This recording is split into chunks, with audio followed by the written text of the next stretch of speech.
չի կարող հող ազատագրողը եւ հող հանձնողը նույնը լինել։ Անցնող բոլոր տարիներին մենք առաջնագծում պայքար ենք տվել այս իշխանությունների դեմ։ Ես կարծում եմ մեր ամենամրցունակ ծրագիրն է։ Մարդիկ եւ գրպանում են զգալու փոփոխությունը, եւ հողի վրա անվտանգությունը։ Մրցունակ երկիր ենք լինելու չուրանալով մեր սեփական պատմությունը եւ հիշողությունը։ Անրուներն այսօրվանից սկսում ենք նախընտրական բլից հարցեր ուղղել քաղաքական ուժերի ներկայացուցիչներին։ Մեր առաջին զրուցակիցը Աժո պատգամավոր Հայաստան դաշինքի առաջին կին ներկայացուցիչ Աննա Գրիգորյանն է։ Գնացինք։ Ձեր ծրագրի որ խոստումը քաղաքացին կկարողանա ստուգել ոչ թե 5 տարի հետո, այլ 6 ամսից ու հասկանա, ստել եք թե իրականացրել։ Իրականում մեր հիմնական խոստումները, որոնք վերաբերում են անվտանգությանը, հողի վրա կայունությանը, մի քիչ ավելի երկարաժամկետ տրամաբանություն ունեն, բայց հավանաբար կնշեմ ուսուցիչների, դասախոսների աշխատավարձի բարձրացումը, ինչպես նաև այն մարդիկ, ովքեր պատասխանատու են մեր երկրի այսօրվա իրավիճակի համար, հայրենիքի կորստի համար, իրենք պատասխանատվության են ենթարկվելու առաջիկա ամիսներին, դրանում պետք է համոզվի մեր քաղաքացին։ Որն է ձեր ամենաանհարմար հարցը, որի պատասխանից կխուսափեք այս քարոզարշավին։ Չունենք նման հարցեր։ Եթե վաղը փողոցում հանդիպեք դժգոհ հիասթափված ընտրողի, որը ձեզ ասի բոլորդ նույնն եք, ո՞րն է լինելու ձեր առաջին նախադասությունը նրան։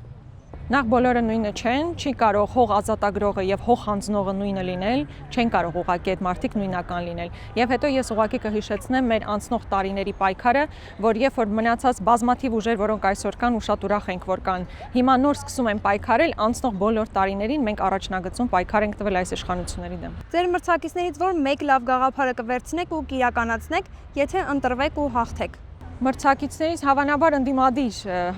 շերտի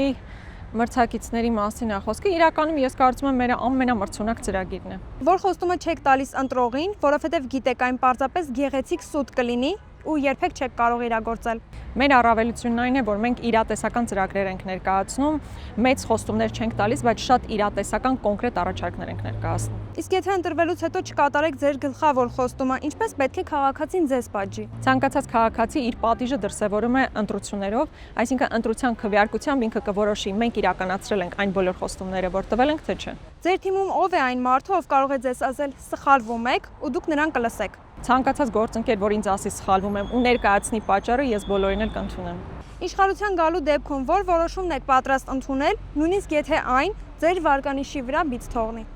Չէ, բարեփոխումներ, հիմնական բարեփոխումների մասին խոսելիս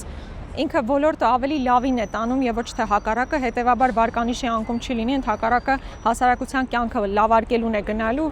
եւ հետեւաբար մեր վարկանիշը միայն կաճի դրանով։ Քաղաքացին ձեր աշխատանքի արդյունքը որտեղ պետք է զգա առաջինը՝ գրպանում, բակում, ճանապարհին, դպրոցում, բուհում թե անվտանգությունում։ Ամենուր եք զգալու է, նախ եւ առաջ սահմանին է զգալու, որովհետեւ սահմանը լինելու է իրապես անվտանգ, ժամանակակից զինտեխնիկայով կահավորված եւ մեր զինվորը զգալու է, թե որքան անվտանգ է ինքը ապրում։ Մեր ուսանողն էլ իրեն ապահով զգալու, որովհետեւ մենք առաջարկում ենք անվճար կրթություն։ Բոլորի համար նախատեսված ծրագրեր ունենք եւ մարդիկ եւ գրպանում են զգալու փոփոխությունը, եւ հողի վրա անվտանգությունը, եւ իրականում արժանապատվության փոփոխություն է լինելու, եւ ամենակարևորը մենք անվտանգ ու մրցունակ երկիր ենք լինելու չուրանալով մեր սեփական պատմությունը եւ հիշողությունը։ Եվ վերջին հարցը,